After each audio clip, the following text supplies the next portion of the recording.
میں یہ گدا ہے نا. الحمدللہ نحمده ونصلي ونسلم على رسوله الكريم وعلى آله وأصحابه أفضل الصلاة وأكمل التسليم. أما بعد فأعوذ بالله من الشيطان الرجيم.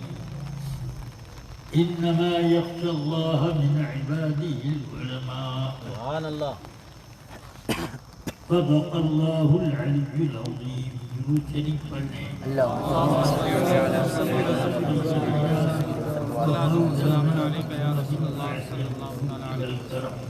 وعلى آله وأصحابه وبارك وسلم.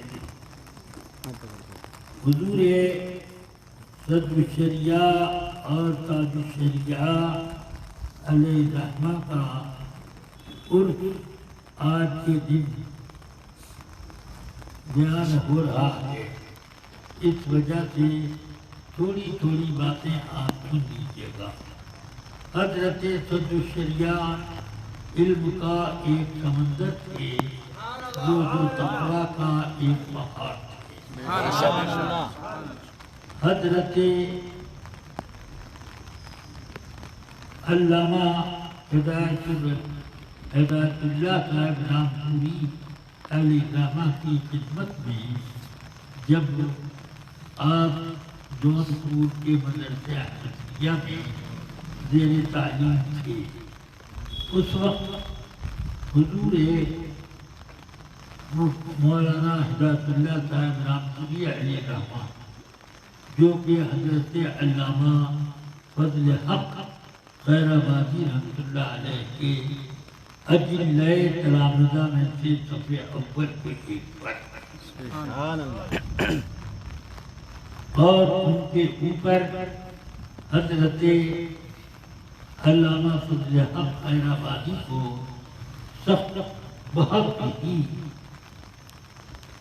زیادہ اعتماد اور بھروسہ تھا. اس وجہ سے بھی کہ وہ علم کا سمندر تھے اور اس وجہ سے کہ وہ دو تقویٰ کا پیکر تھے. حضرت مولانا ہدایت اللہ صاحب رحمۃ اللہ تعالی علیہ دو تقویٰ میں ایسی شان رکھتے تھے کہ آپ سال میں 2 مرتبہ جلسہ ذکر نبی صلی اللہ علیہ وسلم کرتے. 12ویں شب ربیع الاول کو یہ میلاد شریف کا جلسہ ہوتا تھا اور 27ویں شب رجب کو معراج النبی صلی اللہ علیہ وسلم کا جلسہ ہوتا تھا. ان دونوں جلسوں میں آپ کی شان یہ تھی کہ اس وقت کے ہندوستان کے اجلۂ علماء میں آپ کا ایک نام تھا مگر پورا جلسہ آپ اسٹیج کے ایک کونے کے پاس کھڑے ہو کر دستبردہ وقت گزارتے اور جب صلاۃ والسلام ہوتا تو اس کے بعد وہاں سے ہٹتے. اب آپ اندازہ کیجیے کہ اس کے بعد ظاہر رسالت کا کتنا ان کے اوپر غلبہ تھا اور اس بارگاہ کا ادب کتنا تھا.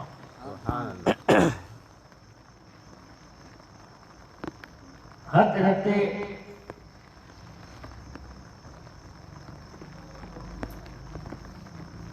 مولانا ہدایت اللہ صاحب رام پوری علیہ الرحمہ نے ایک مرتبہ بڑا نام سنا تھا شبلی نعمانی کا.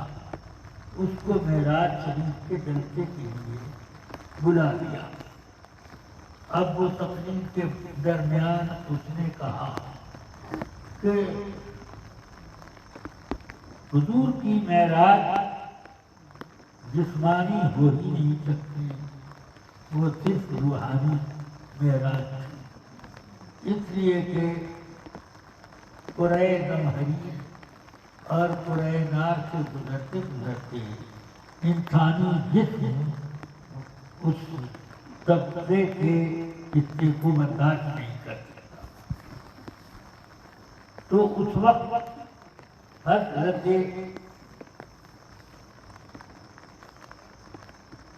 مولانا ہدایت اللہ صاحب رامپوری علیہ السلام وہیں اسٹیج کے کونے پہ کھڑے تھے. انہوں نے کہا شبلی میں تو جانتا تھا کہ تو بڑا عالم ہے اور بہت کچھ جانتا ہے، مگر آج معلوم ہوا کہ وہ طالب علموں سے زیادہ تیری سمجھ نہیں. سن،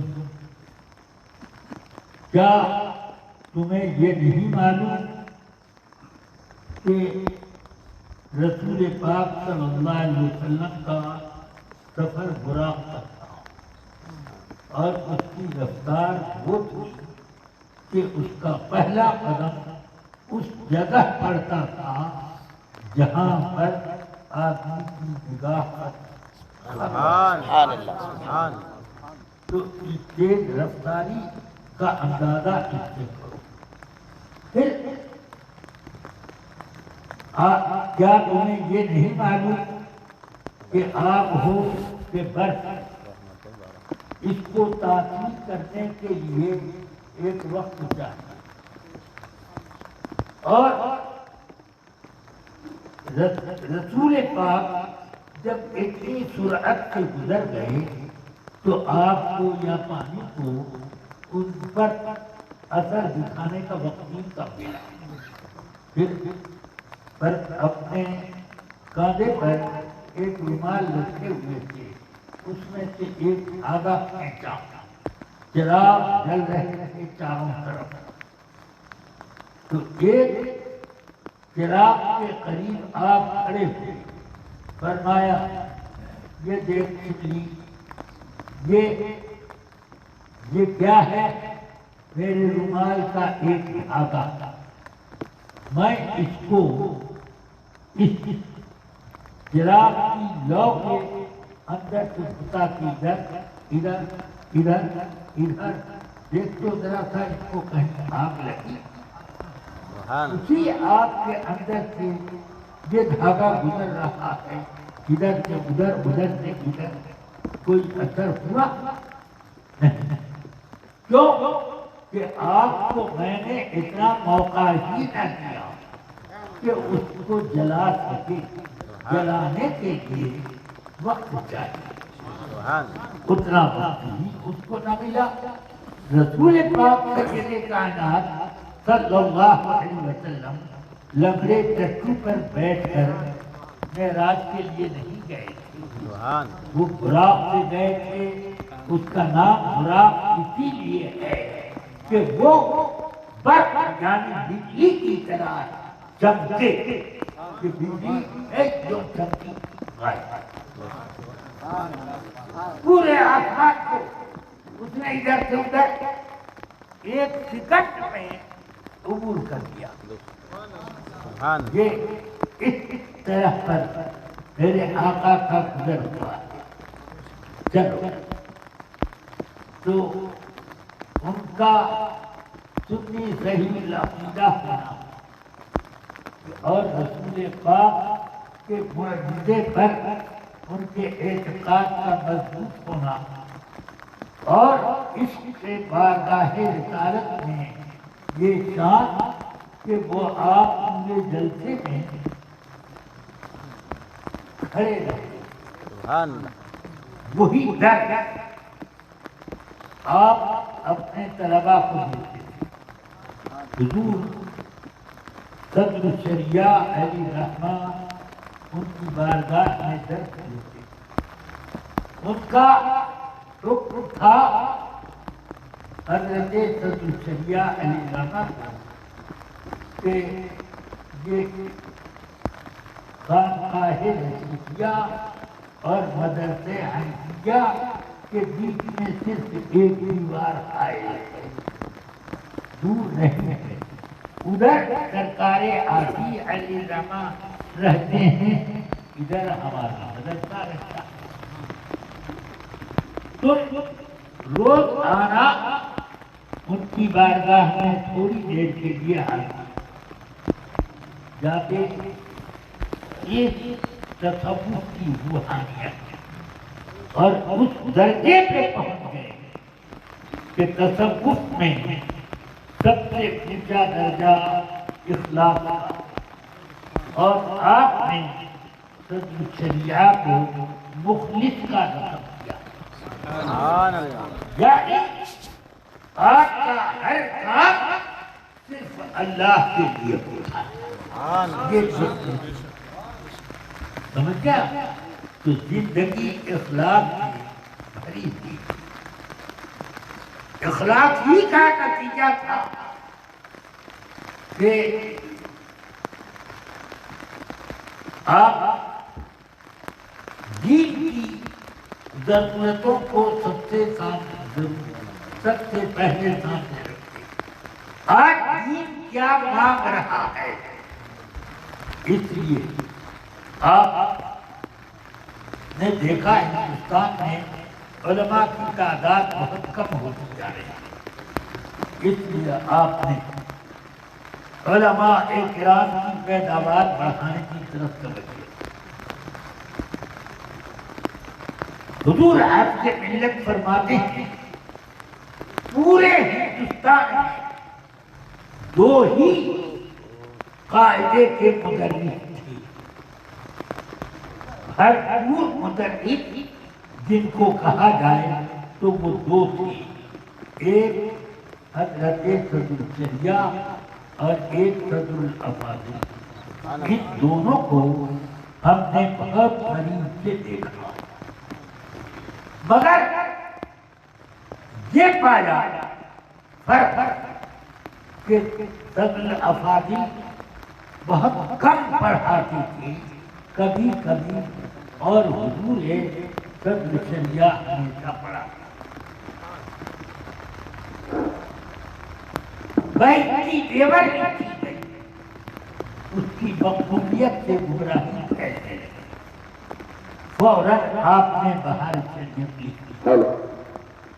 اسی طرح اور بھی بہت سے,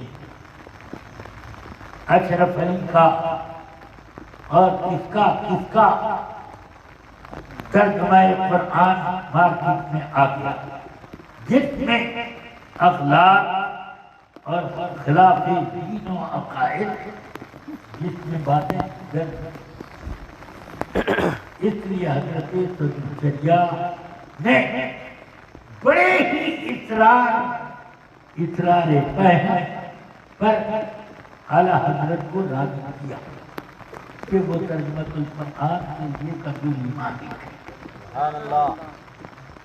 اعلیٰ حضرت نے شرط رکھی کہ ایک رکوع کا ترجمہ کراؤں گا جب تک اس کو متداول تفاسیر سے ملا کر یہ دیکھ نہ لیا جائے قاعدے سے جہاں کہاں اعتراض پڑ رہا ہے میرے ترجمے پر, اس وقت تک میں آگے کا نہیں کھاؤں گا. یہ رکوع تو صدر الشریعہ فرماتے ہیں روز آنا عشاء کے بعد سے میں اعلیٰ حضرت کا ایک رکوع کا ترجمہ اور متبادل تفسیریں 10-12 موٹی موٹی کتابیں لے کر بیٹھ جاتا.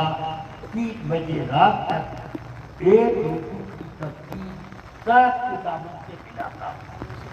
جہاں اعتراض کی گنجائش ہوتی وہاں اعتراض یا اصلاح کی ضرورت ہوتی تو وہاں اصلاح کا نشان لگا دیا. پھر دوسرے دن جب بیٹھتے فرماتے ہیں کوئی دن ایسا نہ ہوا کہ عشاء کے بعد سے لے کر رات کے 3 نہ بجے اس کا ذرا سوچیے ایک لمبی مدت تک اتنی محنتیں شاقہ کرنا اسی شخص کا کام ہو سکتا ہے جس شخص کو دین کی اطاعت مطلوب سبحان اللہ سبحان اللہ وہ چاہ رہے ہیں کہ دین میں جتنی گڑبڑی پیدا کی جا رہی ہے اس کا ازالہ ہو یہ چیزیں حضرت شریعہ کے اندر ہو اللہ بتائیے ترجمۃ القرآن اعلیٰ حضرت کر رہے ہیں محنت ساری حضرت شریعہ کر رہے ہیں مگر کہیں حضرت شریعہ نے قرآن مجید کے اس ترجمے پر یہ نہیں لکھا کہ اس میں میری محنت شاقہ اس طرح سے سبحان اللہ سبحان اللہ بے شک بے شک اخلاق وغیرہ کی وجہ سے اعلیٰ حضرت رضی اللہ تعالیٰ تمام اہم مواقع پر آپ کو میر کارواں بنا کر ابو الکلام کے مقابلے میں وہ جب صلح حدیبیہ کو پھیلا رہا تھا تو مناظرہ کرنے کے لیے کئی علماء بھیجے اور اس میں حضرت شریعہ کو سب کا پیشوا بنایا یہ مناظرہ کریں گے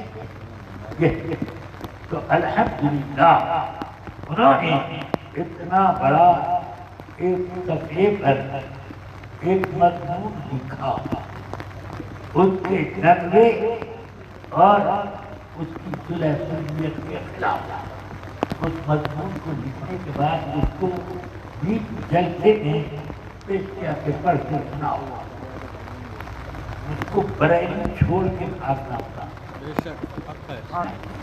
یہ مسجد میں چلے جائیں گے چلیے بھائی آپ لوگ اپنی اپنی جگہ مضبوط ہیں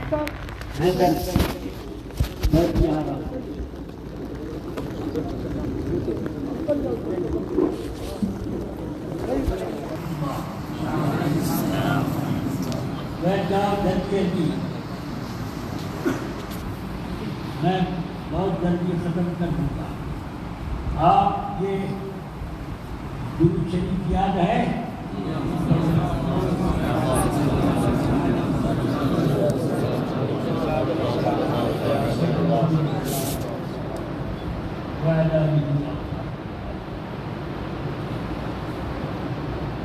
تو میں یہ کہہ رہا تھا کہ وقت کی جو ضرورت ہوتی ہے دین کے معاملے میں اس چیز پر آپ کی سب سے پہلی نظر رہتی ہے علماء کو پیدا کرنا ضروری ہوا تو علماء ایسے ایسے پیدا ہوئے حافظ ملت سبحان اللہ مجاہد ملت سبحان اللہ مفتی اعظم کانپور سبحان اللہ اور ایسے ایسے اور بھی بہت سے حضرت مولانا سلیمان بھاگلپوری سبحان اللہ حضرت مولانا غلام جنانی صاحب میتھی سبحان اللہ ایسے ایسے پہاڑ کے کہ کوئی ان کے سامنے سے یہ کہ کوئی قابل گرفت بات کر کے نکل سکتا ہے بے شک یہ لوگ علم کا سمجھ بے شک میں ان کو جانتا ہوں آپ کے ملت اور حضرت مولانا سردار احمد صاحب علی رحمان صدر شریعہ کی کہ علم ظاہری و باطنی پر بڑی گہری نظر رکھتے تھے اس لیے ان دونوں کا سب سے زیادہ محبت اور عقیدت کا رشتہ سمجھ گئے جب آپ مدرسے میں آتے تو آپ کی جوتے شریف کے لیے دونوں حضرات میں لڑائی ہوئی میں اس کو اٹھاؤں گا میں اٹھاؤں گا کئی روز تک یہ جھگڑا ہوتا رہا. اس کے بعد آپس میں یہ خلاف ایک ہوتا تم اٹھایا کرو ایک نام بے شک سمجھ گئے. اور اٹھا کر وہ لوگ کہیں کونے میں رکھتے نہیں تھے. وہ لوگ اپنے سینے پر میں سبحان اللہ سمجھ گئے ایسے بطن کھول کے اندر ڈال کے اس کو محفوظ رکھتے. جب حضرت کو واپس جانا ہوتا جوتا اندر سے اتارا حضرت کو پہنایا. اس لیے یہ دونوں صدر شریعہ کے علوموں فیوز و برکات کے سب سے بڑے فجار اور سمندر ان کے ذریعے سے علم کا حافظ ملت کے ذریعے پورے ہندوستان کے علماء پھیل گیا. بے شک سمجھ گئے. میں بھی حافظ ملت ہی کا ایک اپنا تلمید اور شاگرد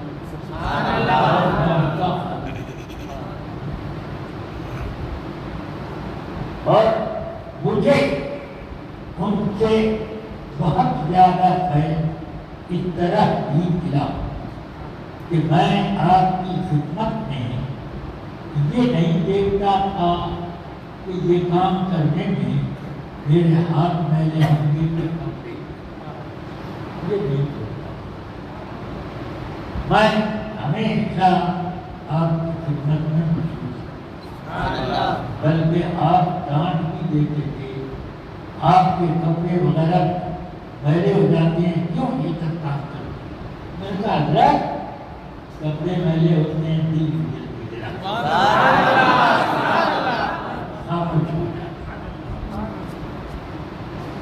اور بہرحال آپ کی ملت کا پیغام پورے ہندوستان پر برسا. اور حضرت مجلس اعظم پاکستان حضرت مولانا سردار احمد صاحب علی رحمہ کے برکات پورے پاکستان سبحان اللہ جتنے آپ کو بوڑھے بوڑھے مدرسین ملیں گے علماء ملیں گے سب حضرت مفتی اعظم پاکستان کے شاگرد. سبحان اللہ ان کے زمانے میں کچھ پرانے اور بوڑھے مدرسین حضرت مولانا سردار احمد صاحب تھے علمی مقابلہ کرتے. مگر جب علمی مقابلہ ہوتا تو وہ ہمیشہ چپ ہو جاتے. اور حضرت مولانا سردار احمد صاحب علی رحمہ کا معاملہ اونچا تھا. سبحان اللہ. اب یہ کہ حضور صدر شریعہ نے بار شریعت لکھی. یہ مت سمجھیے گا یہ عام لوگوں کے لیے مسئلے کی کتاب نہیں تھی، بلکہ اس کے بہت سے ایسے حصے ہیں کہ ہم لوگوں کو جب اس کا مطالعہ کرنا ہوتا ہے تو گھنٹوں لگ جاتے ہیں ایک دو تین صبح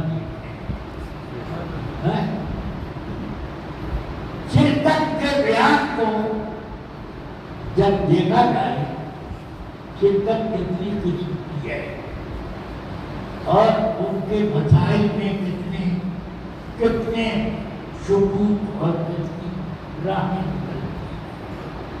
ان میں ذرا ذرا سے فرق سے حرمت اور علت کا فرق ہو جاتا ہے. یہ سب پڑھیے تو سمجھ میں آئے. جب شیئر بازار کے بارے میں مسئلہ آیا کہ یہ جائز ہے کہ نہ جائز، تو سب علماء اس میں ہمارے جٹ گئے، میں بھی اس میں تھا۔ میری رائے بارے شریعت پڑھنے کے بعد ہی یہ ہوئی کہ شیئر بازار ناجائز ہے۔ میرے ایک شاگرد جو اپنے زمانے میں بہت بڑے اپنے کو مفتی جانتے اور اعلیٰ حضرت کے فتووں پر بھی وہ ایک آدھ قلم چڑھاتے تھے، تو یہ وہ پورے روز سے انہیں طاقت لگائی کہ اس کو جائز کرا دیں، جائز کرا دیں۔ اس چیز کا سیمینار ہوا، سیمینار میں کئی سال ایک ایک دن کی تاریخ، ایک دن ایک رات کا کی تاریخ ہو گیا، 4 مرتبہ میں وہ حل نہیں، پھر یہ طے ہوا کہ مجلس فیصلہ بورڈ میں، فیصل بورڈ میں اس کو دے دیا گیا۔ فیصل بورڈ میں بھی 2 روز تک اس پر بحث ہوتی ہے، اس کے بعد سب اس بات پر متفق ہو گئے کہ بنا جائے، بنا جائے کی اس میں کئی وجہ ہیں، تو وہ سب بیان ہوا۔ بار شریعت نے پوری تفصیل کے ساتھ شرکتوں کے معاملات کا بیان ہے، سمجھ گیا؟ شرکت موافقہ، شرکت اعلان، شرکت حدود، شرکت عمل وغیرہ وغیرہ، پھر مضاربت بھی اسی شرکت میں آتی ہے۔ بہرحال حضرت صدر نے یہ لکھا تو ہر اعتکاف میں آپ بیٹھتے ایک، اور جب 30 تاریخ کو 29 والا چاند دیکھ کر کے 30 کو نکلتے، یا شوال عید الفطر والے 30 پورے ہو کر اس 30 دن کے بعد نکلتے، 30 پورے کرتے، مگر آپ ایک حصہ باہر شریعت کا لکھ کر کے اعتکاف کیا، اس سے آپ اندازہ لوگ اعتکاف میں بیٹھتے ہیں تو کیا کیا کھانے کو ملے گا، کیسے کیسے ناشتہ ہوگا، کیا سحری ہوگی، کیا افطاری ہوگی، یہ کیا کیا ہے بول جاتے ہیں، طرح طرح کی باتیں، مگر جب اعتکاف میں بیٹھتے تو قبلے کی دیوار میں 2-3 الماری کتابوں کے بھروا لیتے، پھر آپ رات بھر کیا کیا عبادتیں کرتے تھے وہ اپنی جگہ، دن میں آپ بارش شریعت کی کیا برکت تھی آپ کے کام میں، اللہ بہتر جانتا ہے۔ بہرحال بارش شریعت کے 17 حصے تیار ہوئے، آپ سے معذور ہو گئے، تو آپ نے بول کر کے ایک عرض حال لکھوایا، اس میں یہ جملہ کی ہے کہ اب میں آپ سے بالکل معذور ہو چکا ہوں، نہ کتاب پڑھ سکتا ہوں نہ میں لکھ سکتا ہوں، اس لیے میرا کوئی شاگرد اس کام کو مکمل کر دے تو اس کے لیے میری بہت سی دعائیں ہیں، تو وہ 3 حصے سے زیادہ کا کام تو وہ 3 حصے بھی لکھ دیے گئے. تو کیا سمجھ آئے گا؟ مگر جو انداز حضرت سدوچیا کے 17 حصے کا ہے وہ الگ ہے. سمجھ گیا؟ ہاں. حضرت مولانا شمس العلماء مولانا شمس الدین صاحب علی رحمہ انہوں نے بہار شریعت کا ایک خلاصہ لکھا جس کا نام قانون شریعت. بہار شریعت کا خلاصہ کیا انہوں نے اس لیے کہ وہ بہار شریعت اب تک کعبہ کے مدد سے بھی موجود ہے جس میں ان کے قلم سے نشان لکھا گیا ہے اور وہی عبارت قانون شریعت میں نقل کی گئی. سبحان اللہ. تو یہ حضرت صدر شریعہ علیہ الرحمہ نے وہ سب جمع کیا. 3 حصے اور 6واں حج والا بیان وہ حصہ اعلیٰ حضرت نے نظر ثانی کیا. ایک مرتبہ حضور سرکار مفتی اعظم کی بارگاہ میں حاضر تھا. ایک صاحب نے پوچھا حضور اعلیٰ حضرت نے صدر شریعہ کی بہار شریعت دیکھی اور پڑھی تھی. فرمایا دیکھنے اور پڑھنے کو کہتے ہو؟ بہار شریعت نام ہی اعلیٰ حضرت نے رکھا اور اسی نام سے یہ کتاب بچا گیا. اس کتاب کا نام بہار شریعت اعلیٰ اعلیٰ حضرت جس پر سب سے زیادہ اعتماد کرتے تھے اس شخصیت کا نام صدر شریعہ. اپنی مخصوصیت کی وجہ سے دور دور سے ہندوستان اور بیرون ہند سے آنے والے لوگوں کو بیعت کرنے کا وقت نہ ملتا. تو فرمایا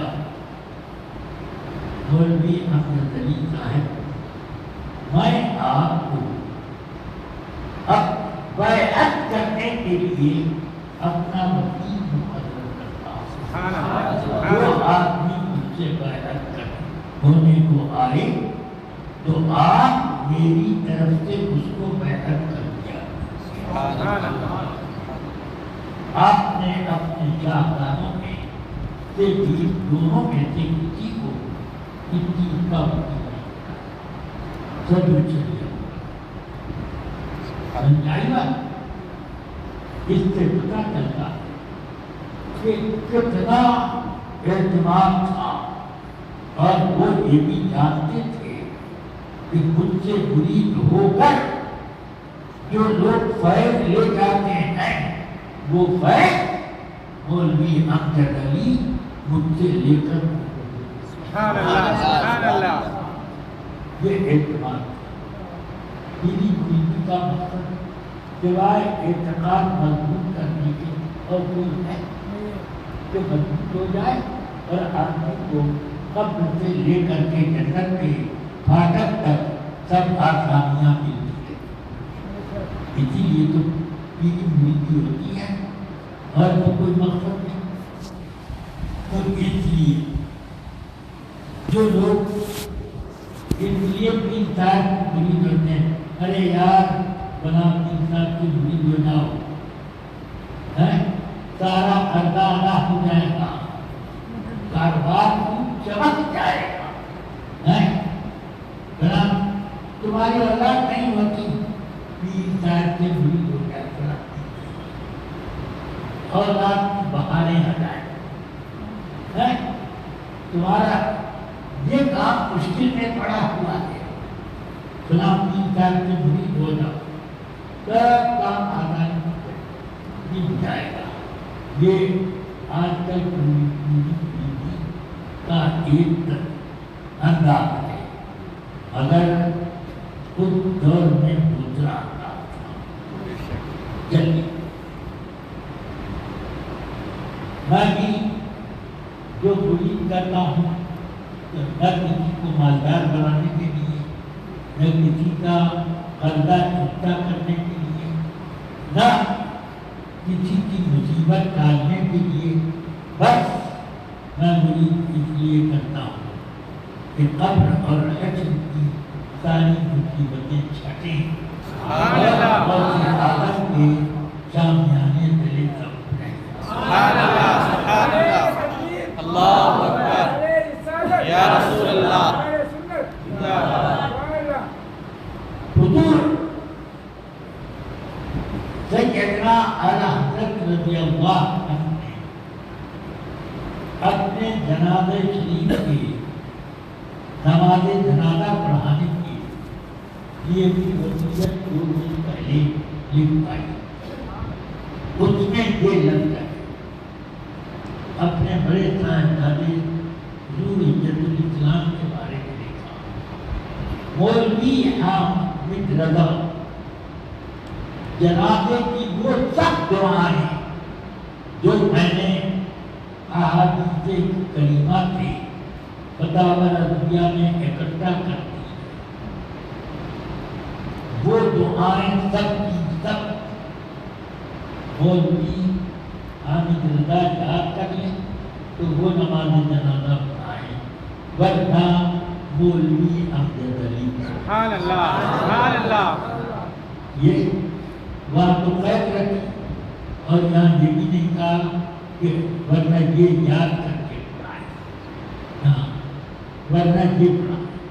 اس کا مطلب ہے کہ اللہ حضرت کو یقین سے معلوم تھا کہ ختم شریعہ کو وہ سب دعائیں حفظ ہیں۔ سبحان اللہ۔ یا تو یہ شان حضور سیدنا اعلیٰ حضرت رضی اللہ عنہ فرماتے ہیں، تفقہ جس چیز کا نام ہے یہاں کے موجودین میں مولوی امجد علی میں زیادہ پایا گیا۔ کیا مطلب؟ اعلیٰ حضرت کی بارگاہ میں لوگ تفقہ فتویٰ نویسی کا سیکھنے کے لیے آیا کرتے تھے، اور وہ مسئلے جو کتابوں میں نہیں ملتے کیسے ان کا بتایا جائے، یہ تفقہ کا کام سمجھ گیا۔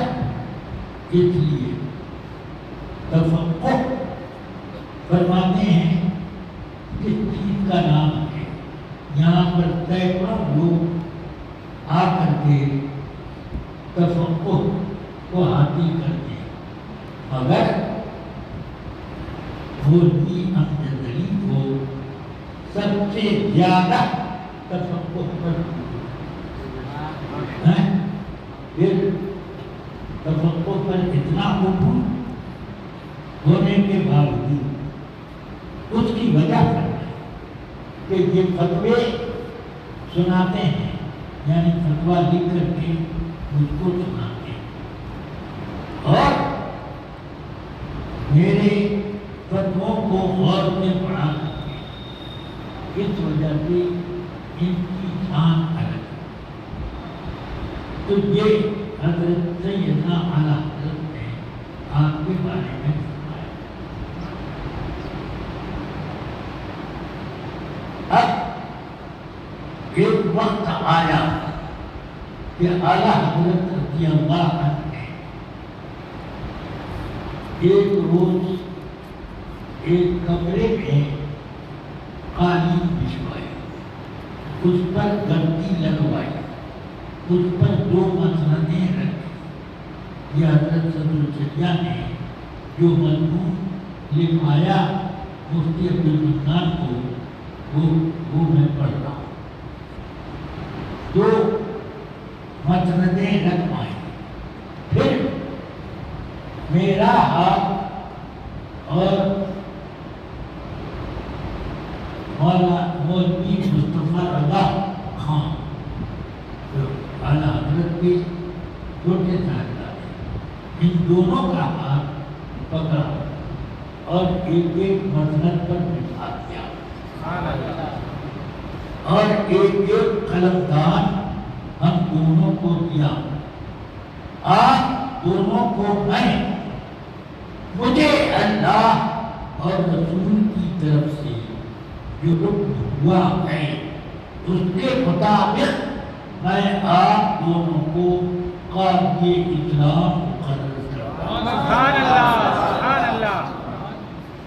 اس سے پتہ چلا کہ سینکڑوں بڑے بڑے تربیت یافتہ حاجیہ نشین علماء میں اعلیٰ حضرت نے حضور مفتی اعظم اور حضرت سیدی کو کیوں سمجھ میں آئی؟ اس لیے حضرت سیدی کو اعلیٰ حضرت کے زمانے میں پورے ہندوستان کا قاضی خدات کا درجہ دیا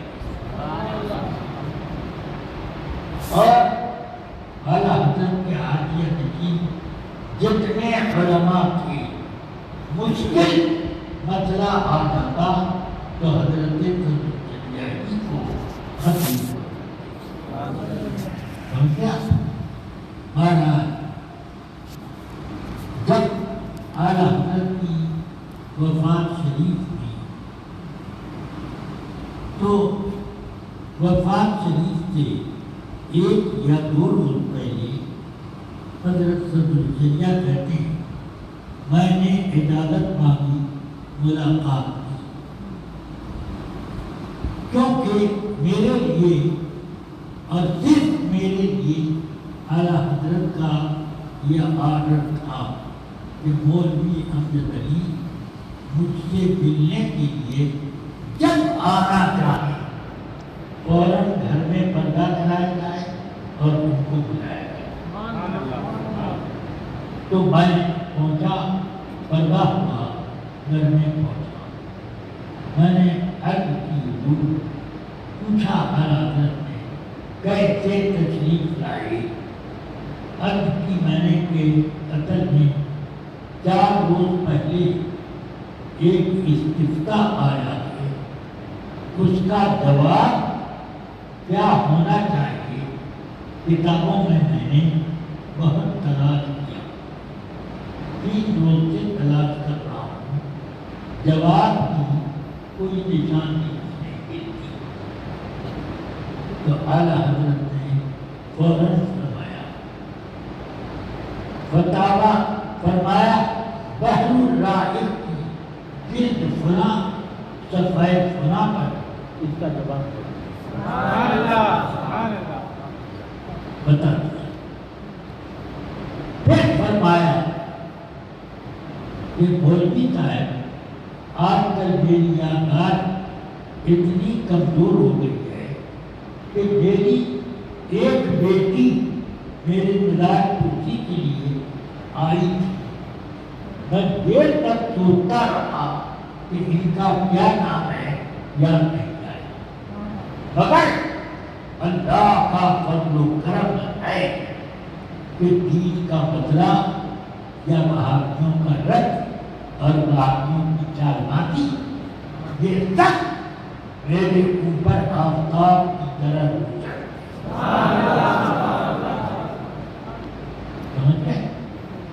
یہ اعلیٰ حضرت کی وفات کے بعد صدر الجلیہ زار و فتار ہوتے رہے، فرماتے ہیں آنسو رکتا ہے.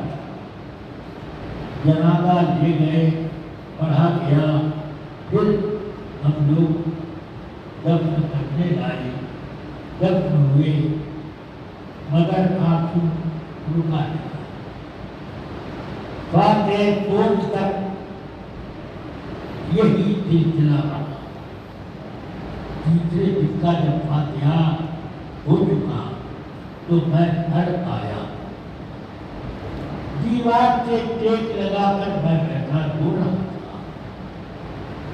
3 روز تک میں سویا بھی نہیں تھا، اس لیے روتے روتے میری آنکھ بھی لگ گئی۔ آنکھ لگی تو میں دیکھتا ہوں کہ اعلیٰ حضرت اپنی حویلی کے پھاٹک سے باہر آ گئے۔ سبحان اللہ، سبحان اللہ۔ تو میں نے بڑھ کر سلام کیا اور آپ کے ہاتھ میں کاغذات کا ایک بنڈل اعلیٰ حضرت۔ میں نے عرض کی سلام کے بعد، حضور آپ تو وفات پا گئے ہیں، کیسے آ گئے؟ فرمایا ایسے ہی آتے رہے، سبحان اللہ۔ اور یہ کاغذوں کا بنڈل میری طرف بڑھایا، یہ لوگ کام کرو، جب ضرورت پڑے گی ہم ہیں نا۔ سبحان اللہ، سبحان اللہ۔ سبحان اللہ۔ قدر شریعہ فرماتے ہیں مشکل سے مشکل مسئلے آئے مگر منٹوں میں حل ہو گئے۔ اعلیٰ حضرت کا ہے۔ اب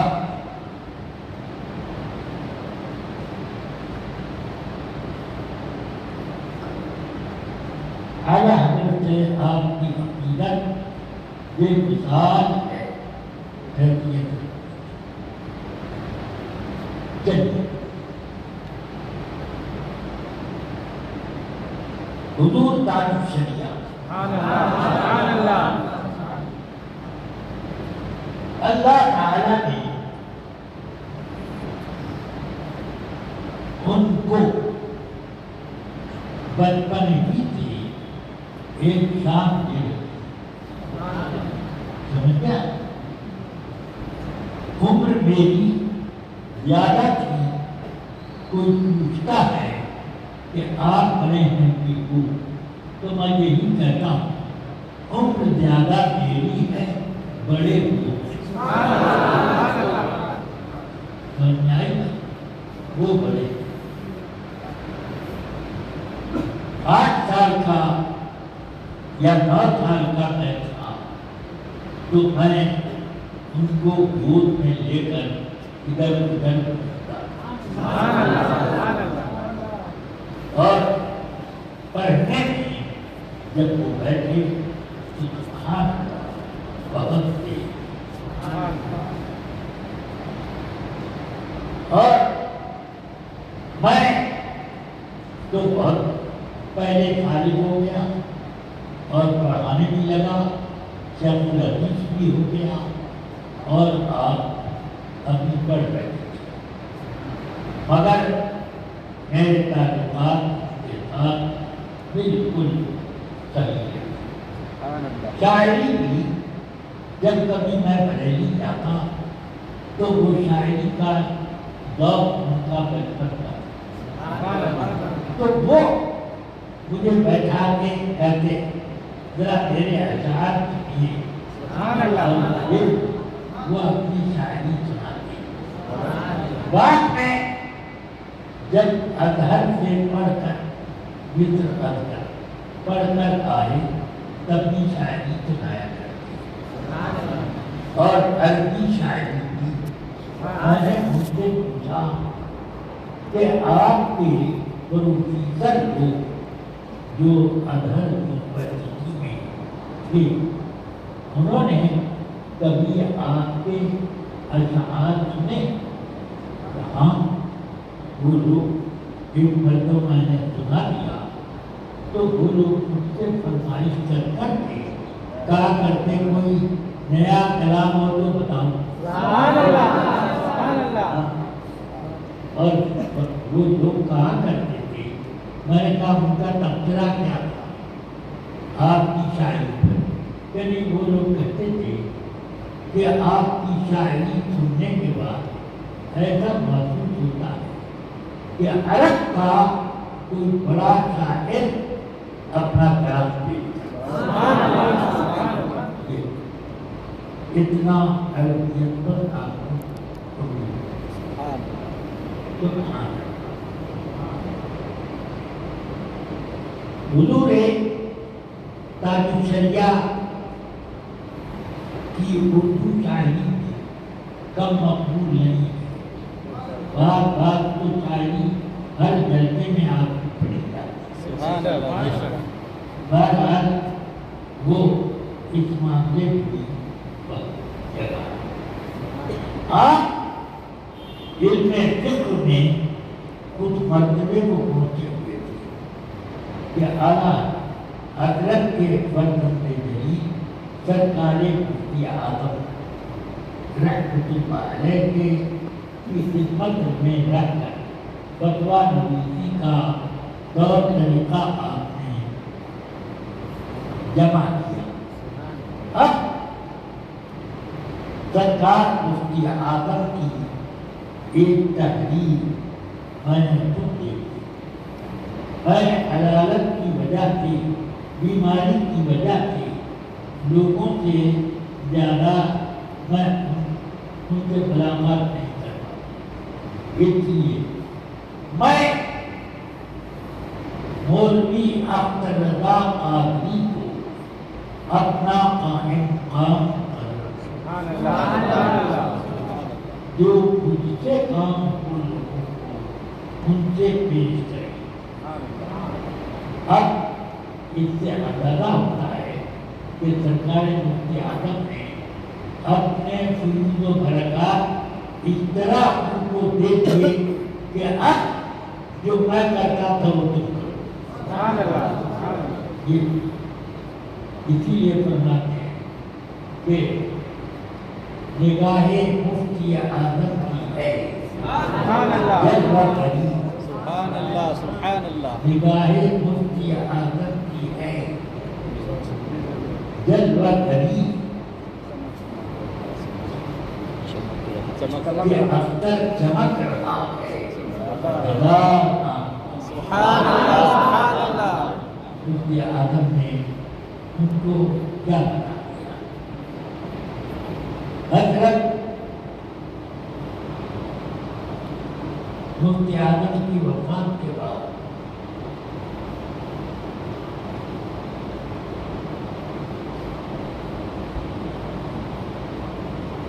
اب سجادہ نشینی کے لیے اب ایک معاملہ آ گیا تھا جو یہ اس کو بیان کیا. علامہ ازہری صاحب تاج الشریعہ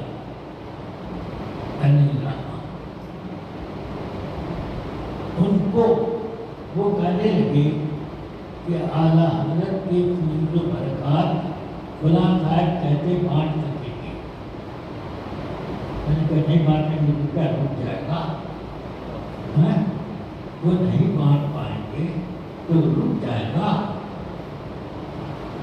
نہیں تو میں نے کہا سنیے میں آج اپنی آنکھ سے دیکھ رہا ہوں کہ خلق خدا آپ کے قدموں پہ ٹوٹ کر گر رہے. سبحان اللہ سبحان اللہ میں نے اس وقت یہ کہا. اس وقت ان کے 1 2 4 ایسی مرید ہوتی تھی مگر بعد میں ایسا ٹوٹ ٹوٹ کے لوگ مرید ہونے لگے کہ سبحان اللہ. سبحان اللہ. آپ ایئرپورٹ پر ہیں تو وہاں ہوئی. سبحان اللہ. اور کبھی کبھی تو ایسا ہوتا کہ فلائٹ پر بیٹھے ہیں تو مرید ہوتے. سبحان اللہ.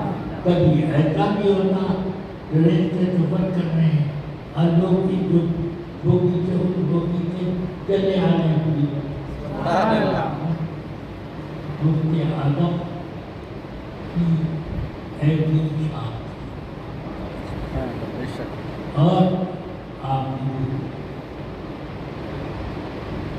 فتوے میں آپ کی مہارت تھی کہ سینار ہوتا آپ کے زمانے میں، تب بھی ہوتا ہے، زمانے میں ہوتا تھا، سب لوگوں کا اختلاف کے بعد جب میں آپ کی خدمت میں رپورٹ پیش کرتا ہوں، یہ فلاں فلاں عالموں کی رائے یہ، فلاں فلاں یہ، اب یہ اختلاف ہو گیا، فرماتے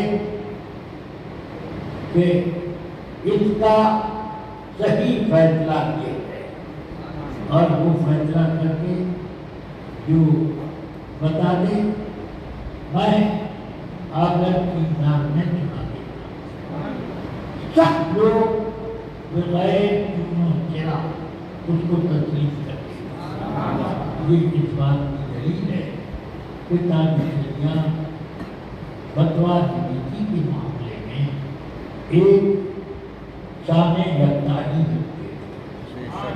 اللہ تبارک و تعالیٰ ان کی فضل و برکات سے سب کو معلومات تاکہ آئندہ اتنی برکات کی تو ہمیں جو بن گئے ہیں، اگر آئندہ کی موقع ملا تو بیان کریں۔ السلام